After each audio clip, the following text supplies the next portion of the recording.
उधर राहुल गांधी और बीजेपी और हिंदू धर्म पर दिए गए बयान पर बीजेपी हमलावर हो गई है। राहुल गांधी ने पेरिस के एक कार्यक्रम में हिस्सा लेते हुए हिंदू धर्म और गीता का प्रयोग करते हुए बीजेपी पर निशाना साधा। राहुल गांधी के बयान के बाद बीजेपी ने राहुल गांधी पर देश और हिंदू धर्म को बदनाम करने का आरोप लगाया। I've read number of the Upanishads. I've read many Hindu books. Rahul ji की नकली मोहब्बत की दुकान में चीनी सामान ये साफ नजर आने लगा है। क्या हिंदू धर्म के विरोध के लिए बना INDIA गठबंधन? क्या राहुल गांधी ने विदेश में भारत को बदनाम किया? ऐसा लग रहा है कि देश की सियासत में हिंदू धर्म पर युद्ध का उद्घोष हो गया है। भारत की राजनीति में धर्म पर दो किनारे पड़ गए हैं। एक तरफ DMK लगातार सनातन पर तीखे प्रहार कर रही है, तो दूसरी तरफ DMK जिस INDIA गठबंधन का हिस्सा है, उसी पार्टी से हिंदू धर्म पर आ रहे बयान ने सियासी बवाल खड़ा कर दिया है। और इस सब के केंद्र में DMK के बाद कांग्रेस की भूमिका पर सवाल खड़े हो रहे हैं। ऐसा इसलिए हो रहा है क्योंकि राहुल गांधी ने विदेश में जाकर हिंदू धर्म और बीजेपी पर एक ऐसा बयान दे दिया जिसे बीजेपी देश की छवि खराब करने वाला बता रही है। कांग्रेस नेता राहुल गांधी ने पेरिस में एक कार्यक्रम में बीजेपी पर निशाना साधने के लिए हिंदू धर्म और उसके पवित्र ग्रंथ गीता का सहारा लिया। सबसे पहले आपको सुनाते हैं कि उन्होंने हिंदू धर्म और बीजेपी पर क्या बयान दिया। I've read the Gita. I've read number of the Upanishads. I've read many Hindu books.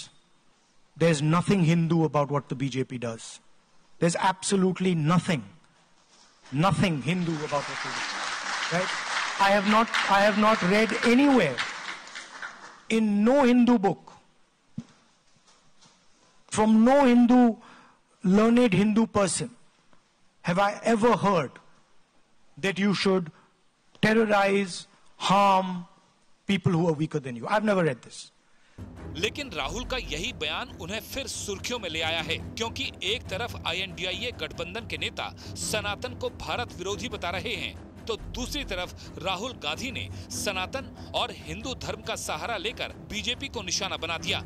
सवाल उठता है कि क्या राहुल गांधी लोगों को कंफ्यूज कर रहे हैं? राहुल जी की नकली मोहब्बत की दुकान में चीनी सामान ये साफ नजर आने लगा है।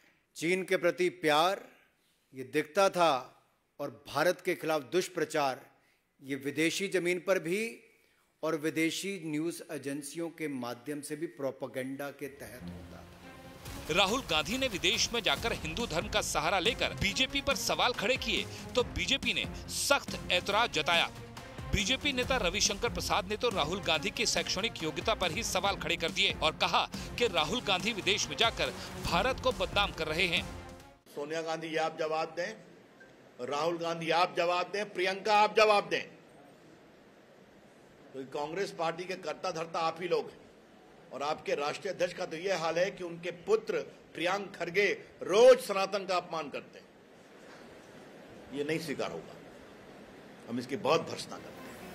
ये पहला मौका नहीं है जब राहुल गांधी हिंदू धर्म पर अपने दिए बयान की वजह से बीजेपी के निशाने पर हैं। लेकिन बड़ा सवाल यही है कि भारत की सियासत में हिंदू धर्म INDIA गठबंधन के निशाने पर क्यों है, या कांग्रेस बार बार बीजेपी को निशाना बनाने के लिए हिंदू धर्म का सहारा क्यों लेती है।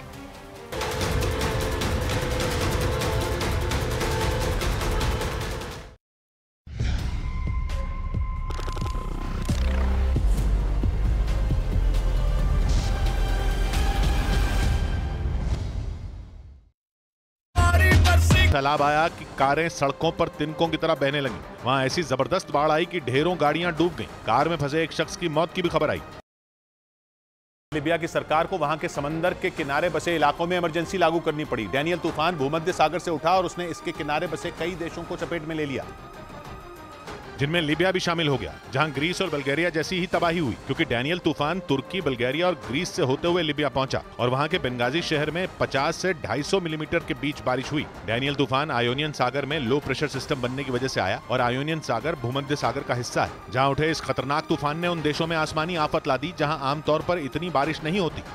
उधर मोरक्को में आए भूकंप के बाद वहां के कई डराने वाली तस्वीरें अब सामने आई हैं, जिनमें हर तरफ सिर्फ मलबा ही मलबा बिखरा हुआ दिखाई दिया।